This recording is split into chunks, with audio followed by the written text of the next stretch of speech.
Imagine entrar em uma igreja e notar algo curioso. Todas as mulheres cobrem a cabeça com um véu. Já se perguntou por quê? Seria apenas uma tradição antiga? Ou existe um significado profundo por trás disso? O que a Bíblia realmente diz sobre essa prática? A resposta pode surpreender você. Desde os tempos mais remotos, certos símbolos carregam significados profundos dentro das tradições religiosas. Entre eles, o véu usado por mulheres em algumas congregações cristãs desperta curiosidade e questionamentos. Afinal, por que essa prática se mantém viva até os dias de hoje? Trata-se apenas de um costume antigo ou existe uma fundamentação bíblica que sustenta essa tradição? Para entender essa questão, é necessário voltar às origens e examinar o que as Escrituras dizem sobre o uso do véu. A passagem bíblica mais frequentemente citada sobre o tema está em 1 aos Coríntios, capítulo 11, versículos de 2 a 16. Nela, o apóstolo Paulo escreve à igreja de Corinto sobre a importância da ordem e da submissão dentro do culto. Ele afirma que todo homem que ora ou profetiza com a cabeça coberta desonra sua própria cabeça, mas toda mulher que ora ou profetiza com a cabeça descoberta desonra a sua própria cabeça. Aqui, o véu aparece como um sinal de autoridade sobre a mulher, mas o que isso realmente significa? Para compreender essa instrução, é preciso considerar o contexto cultural e espiritual da época. No mundo greco-romano, onde a igreja primitiva estava inserida, o uso do véu por mulheres era uma prática comum, principalmente entre as casadas, como um sinal de pudor e respeito. Mas Paulo não estava simplesmente repetindo uma convenção social.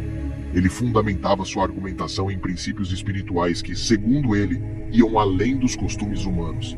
Paulo relaciona a hierarquia espiritual à ordem da criação, dizendo que o cabeça de todo homem é Cristo, o cabeça da mulher é o homem, e o cabeça de Cristo é Deus.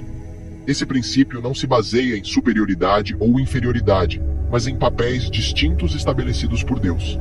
A mulher, ao cobrir sua cabeça, demonstraria respeito à ordem divina e reconhecimento da autoridade espiritual sobre ela. Mas esse argumento gerou debates ao longo dos séculos. Muitos teólogos interpretam essa passagem como uma orientação específica para a cultura da época, enquanto outros acreditam que o mandamento é atemporal e deve ser seguido por todas as gerações.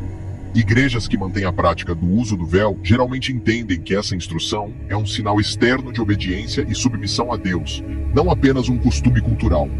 Outro ponto importante é a relação entre o véu e os anjos, mencionada por Paulo. Ele afirma que a mulher deve ter sobre a cabeça um sinal de autoridade por causa dos anjos. Esse trecho misterioso tem sido interpretado de várias formas ao longo da história. Alguns estudiosos acreditam que se refere aos anjos como testemunhas da ordem espiritual estabelecida por Deus, enquanto outros apontam para relatos bíblicos em que anjos se envolveram na vida dos humanos, como no caso das filhas dos homens em Gênesis, capítulo 6. Além das razões bíblicas, o véu também carrega significados simbólicos dentro da espiritualidade cristã. Ele representa modéstia, reverência e separação do mundo. Muitas mulheres que seguem essa prática relatam sentir uma conexão mais profunda com Deus ao usá-lo durante momentos de oração e adoração. Contudo, essa tradição também encontra resistência dentro do próprio meio cristão. Em muitas denominações, o véu foi abandonado ao longo dos séculos, visto como algo ultrapassado e sem relevância para os dias atuais. Argumenta-se que o verdadeiro culto a Deus está no coração, e não na aparência externa. A questão do véu, portanto, vai além de um simples pedaço de tecido. Ela toca em princípios espirituais, culturais e pessoais, gerando discussões sobre obediência, liberdade e a interpretação correta das Escrituras. Mas será que essa prática é realmente obrigatória para as mulheres cristãs? O que a história da igreja mostra sobre essa tradição? Ao longo da história da igreja, o uso do véu passou por transformações significativas. Nos primeiros séculos do cristianismo, era comum que as mulheres cristãs cobrissem a cabeça em sinal de respeito e submissão, não apenas dentro do ambiente de culto, mas também em seu cotidiano. Escritos de pais da igreja, como Tertuliano e Crisóstomo, mostram que essa prática era amplamente aceita entre os primeiros cristãos.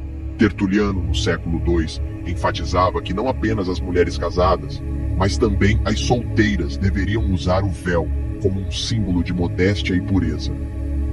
Já Crisóstomo, no século IV, reforçava a ideia de que essa tradição era baseada em princípios espirituais e não apenas em normas sociais.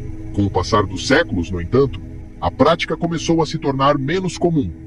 Durante a Idade Média, o véu ainda era usado em muitos contextos religiosos, mas sua obrigatoriedade começou a se flexibilizar, especialmente em certas regiões da Europa.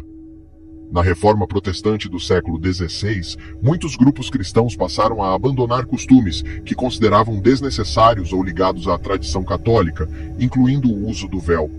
Mesmo assim, algumas denominações preservaram a prática até os dias atuais. Entre elas estão igrejas anabatistas, menonitas, algumas comunidades pentecostais e igrejas ortodoxas orientais. No Brasil, denominações como Congregação Cristã no Brasil e algumas Assembleias de Deus mantêm essa tradição, especialmente entre as mulheres mais conservadoras. Mas a grande questão permanece: o uso do véu ainda é uma obrigação bíblica para as mulheres cristãs? Essa resposta pode variar de acordo com a interpretação das Escrituras. Algumas igrejas argumentam que a passagem de 1 aos Coríntios, capítulo 11, se refere a um costume cultural da época e não a um mandamento universal. Outros defendem que, se fosse apenas um costume passageiro, Paulo não teria fundamentado sua instrução em princípios espirituais e na ordem da criação. Além disso, há a questão da liberdade cristã. No Novo Testamento, encontramos ensinamentos que destacam a importância da fé e do coração em vez de regras externas. O apóstolo Paulo também escreveu em Gálatas capítulo 5, versículo 1, que para a liberdade foi que Cristo nos libertou. Assim, alguns cristãos entendem que o uso do véu deve ser uma escolha pessoal baseada em convicção espiritual, e não uma imposição religiosa. Por outro lado, há aqueles que veem no véu um ato de obediência e um testemunho público de fé. Para essas mulheres, cobrir a cabeça ao orar é um gesto de humildade diante de Deus e uma maneira de demonstrar separação do mundo. Muitas relatam sentir uma conexão mais profunda com a presença divina ao adotar essa prática. Curiosamente, essa tradição também é encontrada em outras religiões. No islamismo, as mulheres muçulmanas usam o hijab como sinal de modéstia e devoção. No judaísmo ortodoxo, as mulheres casadas frequentemente cobrem o cabelo com lenços ou perucas, seguindo um princípio semelhante. Isso mostra que a ideia de cobrir a cabeça como sinal de respeito e submissão a Deus transcende o cristianismo e pode ter raízes espirituais mais profundas do que se imagina. Em última análise, a questão do véu permanece aberta a interpretações. Para algumas cristãs, ele representa uma parte essencial de sua identidade de fé. Para outras, trata-se de uma tradição que já não se aplica ao mundo moderno. Mas independentemente da escolha individual, o mais importante dentro da fé cristã é a busca por uma relação genuína com Deus, pautada pelo amor, humildade e obediência à sua palavra. O véu, portanto, continua sendo um símbolo poderoso carregado de significado histórico, espiritual e cultural. Seja como uma tradição mantida com devoção ou como uma prática reinterpretada ao longo do tempo, ele nos lembra da importância da reverência, da modéstia e do compromisso com os princípios da fé.